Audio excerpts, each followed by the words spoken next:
Vamos lá, pessoal. Na aula de hoje vamos ver aí como se dá o processo de auditoria na prática. Então, vamos chamar o tema aqui, iniciando a sua auditoria.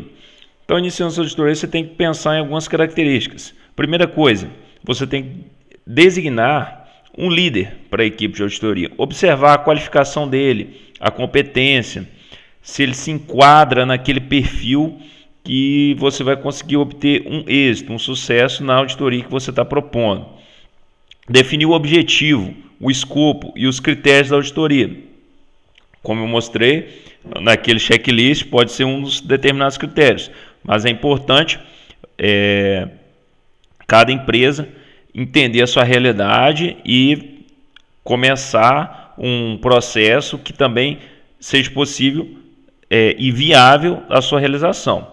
Então, por isso é muito importante nortear um planejamento de auditoria e definir, o que convém, que seja conveniente aí, pelo cliente que contenha nesse escopo. Determinar a viabilidade da auditoria. Muitas empresas falam assim, eu vou implementar programa de auditoria e isso só vai me trazer mais gasto. Mentira.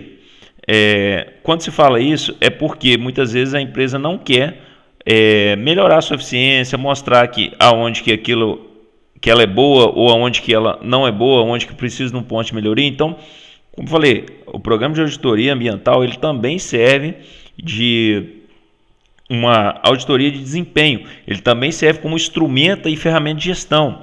Então, determinar essa viabilidade, também você não vai fazer um programa de auditoria muito caro, que vai onerar a sua empresa. Então, é importante a informação determinada, as informações suficientes e apropriadas para o planejamento de auditoria. A cooperação adequada do auditado. Então, os setores que for auditado, eles precisam cooperar. Isso é fornecer documentos, informações, não ficar enrolando, perdendo tempo, porque o auditor muitas vezes ele tem um tempo limitado para recolher um número muito grande de informações. E os recursos. Disponibilizar recurso para que o auditor possa levantar as evidências e conseguir verificar realmente se foi possível observar aquela conformidade ou se aquele requisito específico foi como não conformidade. Estabelecer um contato inicial com o auditado é muito importante, porque muitas vezes, quando se vem um programa de implementação de auditoria, muitas vezes ele vem de cima para baixo, da alta gestão da empresa.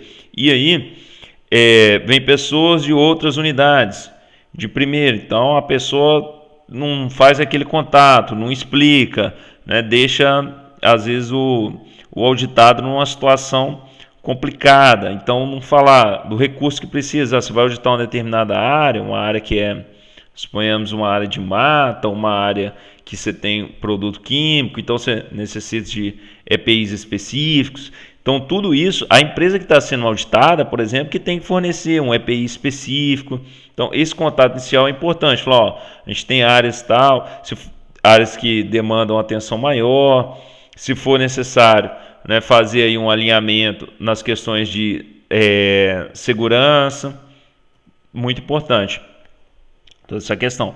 Selecionando a equipe de auditoria. Como eu falei, a equipe tem que ser uma equipe, muitas vezes multidisciplinar, mas também que conheça o processo. Não adianta você querer auditar uma coisa que a pessoa não conhece. Então, você tem que conhecer bem o processo daquela empresa, aquele requisito. Você tem que estar aí com uma equipe que seja bem formada e bem treinada para executar com êxito.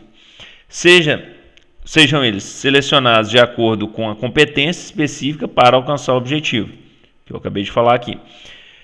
Realizando a análise crítica dos documentos. Então, essa parte documental, hoje em dia, graças a Deus, a essa evolução da tecnologia, possibilitou muito você ter arquivos aí de fácil acesso a qualquer momento, em qualquer lugar.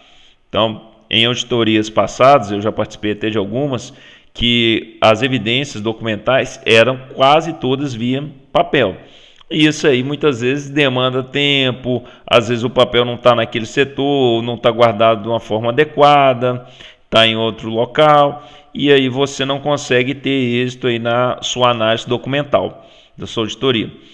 Então, convém que a documentação a ser auditada seja analisada criticamente para avaliar a conformidade do sistema. Um documento ele também pode ser uma evidência para o seu requisito de auditoria. E quanto ao atendimento do critério, atender aquele determinado critério. Todos os procedimentos devem estar adequadamente documentados. Exemplo, você quer verificar se os colaboradores da sua empresa conhecem a política ambiental ou foram treinados na política ambiental.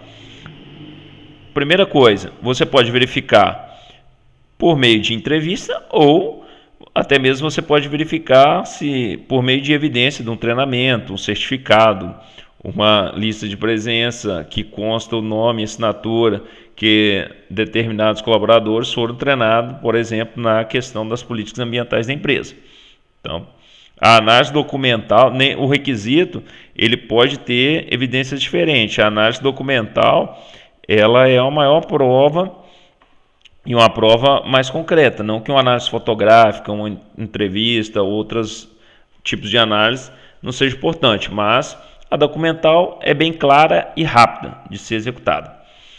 Preparando as atividades da auditoria no local. Então, quando você vai preparar, você tem que ter um plano. O que significa? Você tem que ter bem definido a data, o horário, local. Exemplo, o cara vai auditar um local onde que tem um centro de material descartável.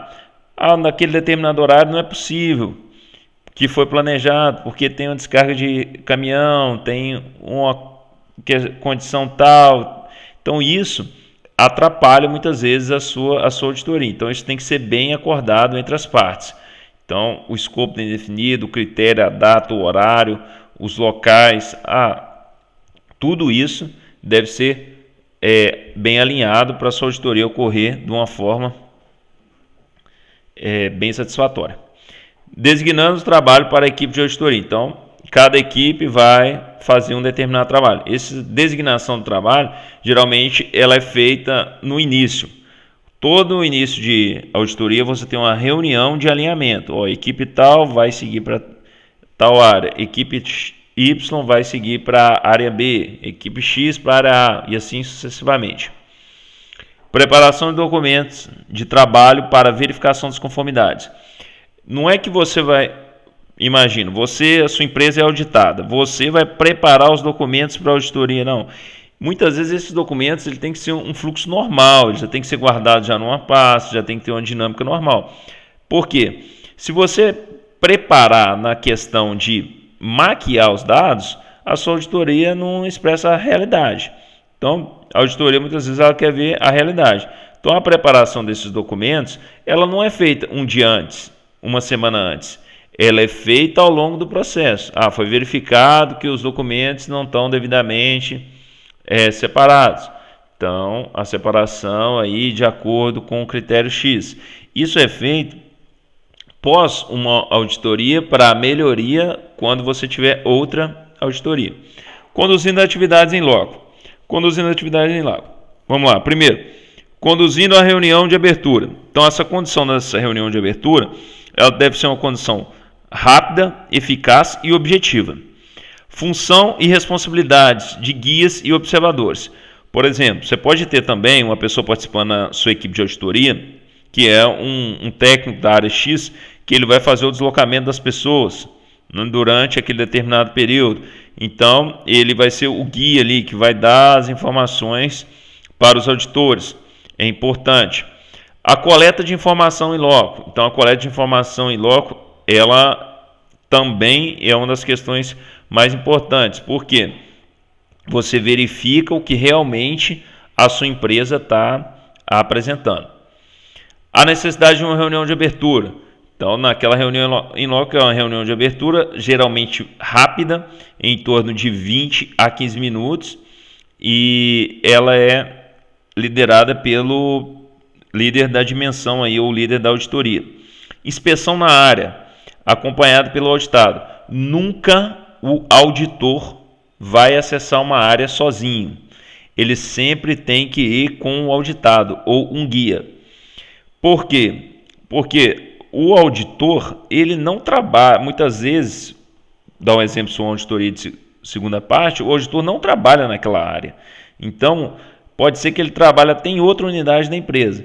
Então, ele não conhece. Então, o auditor, em momento algum, ele pode ficar sozinho. Ele tem que sempre estar acompanhado com o auditado. Treinamento prévio de procedimentos de segurança. Por exemplo, um procedimento, você vai entrar em um determinado local, confinado, o que precisa, o EPI que precisa, caso ocorra algum problema, caso ocorra algum acidente, por exemplo, vou dar um exemplo aqui, numa área de mineração, para vocês terem ideia, você tem vários acidentes aí que ocorreram recente. Então, caso ocorra um acidente, para onde que a pessoa vai deslocar, onde que é o ponto de encontro, isso é muito importante. Ainda na parte em loco, você tem a amostragem. A amostragem tem uma parte específica, eu trabalhei aí com vocês em um vídeo específico sobre a amostragem, aquela planilha de amostragem, como fazer uma amostragem representativa. Está lá na outra aula, depois vocês dão uma olhadinha. Questionário de controle. O questionário de controle é basicamente o checklist, aquela também que eu mostrei lá no modelo de checklist. Tem a aula de modelo de checklist, que vai trabalhar com vocês o exemplo dos requisitos em cada item, né? Em cada item, dimensão ou grupo. Entrevistas e reuniões das práticas. Então, entrevista é muito importante, revisão de práticas, que é o quê? Pode ser que na entrevista você não observou aquilo, ou um conhecimento de um determinado processo, mas observando ali num mirante a uma determinada distância, você consegue ver que a pessoa sim pratica aquele requisito. Análise em consonância com os procedimentos. Então, pode ser que a empresa, vou dar um exemplo, o funcionário conhece a política de resíduos da empresa. Às vezes você tem lá o treinamento do pessoal, a evidência documental que todos os funcionários foram treinados ali na política de separação de resíduos. Você chega na empresa, você observa lá os coletores todos separadinhos por cor, identificado, bonitinho.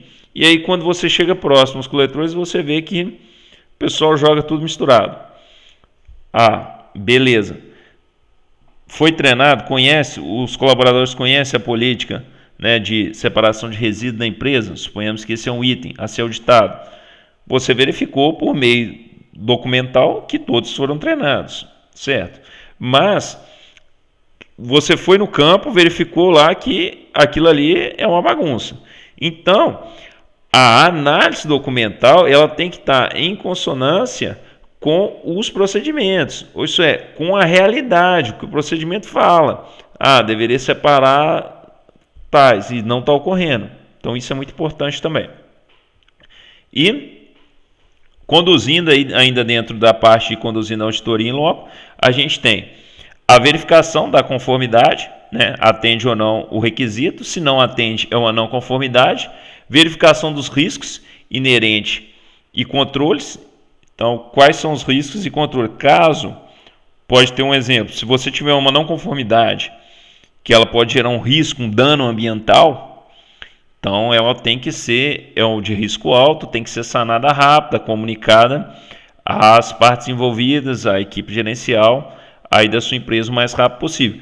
Muitas vezes, né, até ao final aí do seu dia ali de auditoria.